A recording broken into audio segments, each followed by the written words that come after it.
E uma briga de bar terminou com um homem morto no bairro Passo Manso, aqui em Blumenau.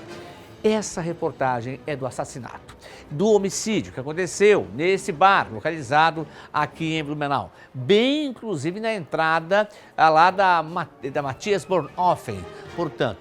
E eu quero aqui deixar uma situação bem clara. Houve uma confusão, houve uma discussão, primeiro na lavação do lado desse bar. E depois, infelizmente, terminou em morte no interior do estabelecimento. Vamos acompanhar os detalhes, daqui a pouco eu venho também com mais informações atualizadas sobre esse caso. Nossa equipe foi até lá e você acompanha agora mais informações. O assassinato de Éder Lunelli, de 38 anos, marcou o início do final de semana. O crime aconteceu dentro desse bar localizado no bairro Passo Manso, pouco antes das 2h30 da tarde. Segundo o comandante de policiamento externo, a princípio a polícia militar foi acionada para atender uma ocorrência de disparo de arma de fogo. Quando a guarnição chegou no local, percebeu que tinha algum tumulto, certa quantidade de pessoas, e dentro do estabelecimento tinha um masculino alvejado com disparo de arma de fogo. Aí foi constatado que se tratava de um cliente que estava embriagado e perturbando no bar, na região, e ele acabou investindo contra o dono do bar, E o dono do bar, ele tinha a arma e acabou efetuando um disparo. O masculino caiu e logo em seguida o proprietário do bar, ele pegou o seu veículo e se evadiu em direção à BR. Minutos depois, o Sistema de Reconhecimento Óptico de Caracteres, o popular OCR, flagrou o momento em que o suspeito tentava fugir pela Rua Bahia. O suspeito de ter matado a vítima com um disparo de arma de fogo foi preso menos de uma hora depois, já na cidade de Massaranduba, após um trabalho em conjunto realizado entre policiais militares e um policial civil. Logo que o fato aconteceu, foi noticiar nosso grupo interno e tinha uma viatura nas proximidades. Então essa viatura conseguiu localizar esse veículo, eles acompanharam e em Massaranduba fizeram a abordagem. Então ele veio conduzido para a delegacia e será autuado em flagrante, As eventuais testemunhas serão ouvidas e depois o judiciário vai decidir se mantém ou não a prisão dele. Testemunhas que preferiram não gravar entrevista contaram que antes da tragédia, em visível estado de embriaguez, a vítima teria agredido uma pessoa que estava nesse lava-jato. Éder insistentemente pedia dinheiro aos presentes. Quando um deles falou que não tinha, ele acabou desferindo um soco. A esposa da vítima, bastante abalada, que chegou ao local minutos depois, conversou com nossa equipe na delegacia. É o que falaram, uma briga, dizem briga, só que eu acho assim que não teria necessidade de ter arma nem nada, era só ter conversado com ele é uma pessoa bem passiva, era só ter conversado com ele ia sair, ele ia para casa. Como meu filho estava indo buscar a carteira dele, até mesmo se ele, não sei se ele estava bebendo lá ou não, que ele iria pagar a conta dele e iria para casa com meu filho. Adriana contou que o marido era paciente oncológico e há anos tratava de um câncer na cabeça. Na noite anterior, com dores insuportáveis, o marido teria ingerido pelo menos 4 comprimidos tarja preta. No dia dos fatos, também sob efeito de medicamentos, acabou misturando com bebida alcoólica. Já fazia tempo que ele não estava bebendo mais, fazia muito tempo que ele não estava bebendo, porque ele até tem câncer, então ele não podia estar bebendo. Então, e uma que ele estava um pouco também por causa de remédios, que ele tinha tomado remédio para dormir.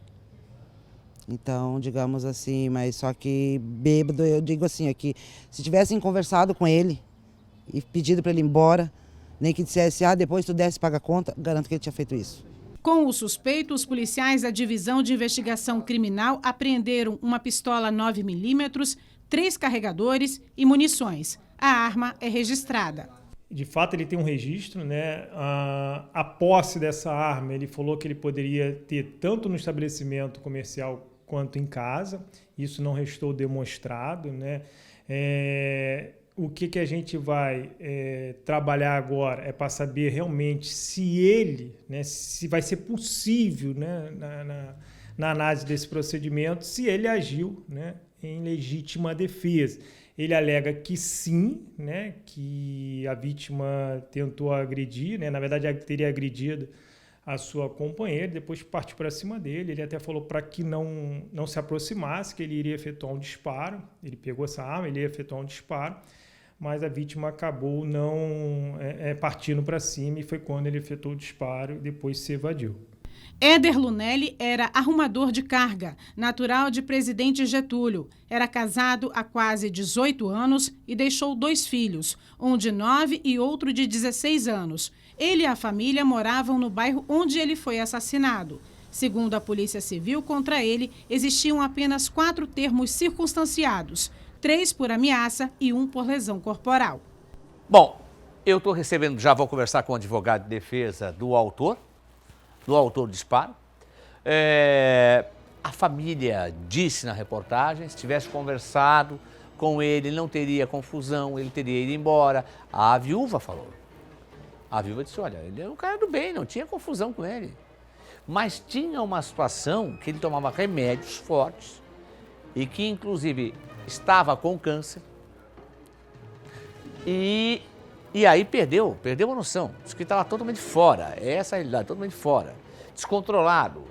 E aí foi quando ele foi arranjando confusão ali, foi pro bar, aí confusão no bar. À tarde, sexta-feira à tarde, quem conhecia o Éder via que não era o cara que estava ali, ou seja, uma coisa errada tinha com ele, tinha uma coisa errada com ele. Então, o fato é que nós tivemos essa situação e se tivesse sido na conversa, no diálogo, parece que não teria nada disso. Não teria morte, não teria agressão da forma que teve no meio, final, assassinato. Eu quero trazer aqui para participar com a gente o advogado de defesa do autor do disparo de arma de fogo. Porque o que aconteceu, para você entender, ele foi preso talvez meia hora depois do crime, talvez nem isso, na sexta-feira à tarde mesmo. Ele estava empreendendo fuga para o Paraná, dentro do carro de sua propriedade, o veículo Gol Prata. Estava indo embora, ia para Curitiba. O que aconteceu? Aconteceu que a Polícia Civil verificou o carro, observou que era o carro que ele estava em fuga, que já tinha sido noticiado para a Polícia Militar, já tinha sido colocado informação para a Polícia Rodoviária Estadual, ou seja, sabia que ele estava fugindo. E aí a Polícia Civil botou a mão no autor do disparo, no autor do assassinato. Bom, ele foi preso, encaminhado à Central de Polícia, passou por uma audiência de custódia. E o Poder Judiciário, isso no dia seguinte, sábado, o Poder Judiciário entendeu que ele tinha que ficar solto. Ele podia ser colocado em liberdade. Trazer o advogado de defesa, doutor Altamir França, para falar sobre esse assunto. Doutor, dá mais detalhes por telefone na sua participação sobre essa situação do seu cliente, por gentileza. Bom dia, amigos ouvintes. Em relação ao homicídio de sexta-feira, ocorrido aqui na comarca de Blumenau, no sábado nós realizamos a audiência de custódia, oportunidade em que a magistrada de plantão entendeu por bem conceder a liberdade provisória ao cidadão Jurandir, que é acusado do referido homicídio. Na oportunidade entendeu a magistrada que não estavam presentes os requisitos da prisão preventiva, tendo em vista a dinâmica dos fatos, bem como os predicados pessoais do senhor Jurandir, e contribuiu muito para esse evento, para a liberdade provisória, o fato de que Jurandir possuía a devida documentação da arma utilizada no crime. De maneira que a magistrada entendeu que era o caso de se conceder a liberdade provisória.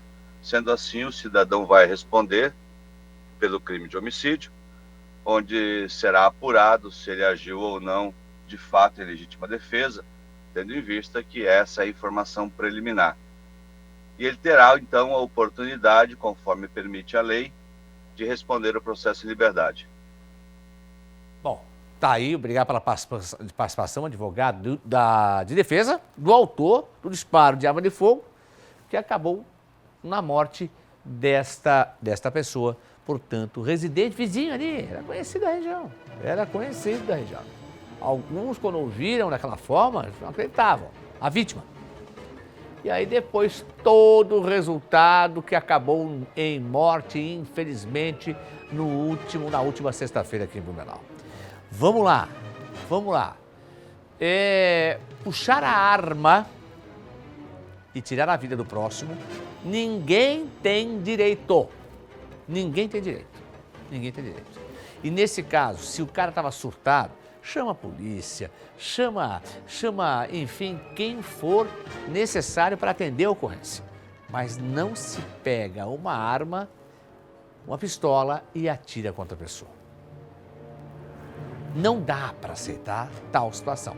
Porque eu digo, ninguém tem direito de tirar a vida do próximo. Não é assim que se resolvem as coisas. Não é desta forma. Então, se tivesse respirado, pensado, mesmo que agressivo estivesse, mas ele estava com uma faca na cintura, não tinha nada de faca. Ele estava com uma arma, não tinha nada de arma. O trabalho foi feito pela polícia científica no local, a polícia militar esteve ali, a civil esteve no local. Né? Ou seja, a vítima não tinha nenhuma arma na cintura. Mas ele fez menção. Vamos lá. Mas foi defesa. Mas defesa do quê? Então, vamos lá. Agora o caso vai ser julgado, vamos ver. Uma pena, porque nós temos aí duas situações lamentáveis. Né? Estamos aí em meio à morte, que é pior dos fatos, mas nós temos uma família de um lado, revoltada, chorando, e com toda a razão, e de outro, uma família, a família de quem atirou contra esta pessoa, também vivendo momentos terríveis. O autor, a princípio, nada que pudesse mexer com a sua conduta, ou seja, não tinha passagem criminal, não tinha nenhuma passagem pela polícia que pudesse arranhar a sua imagem. E agora?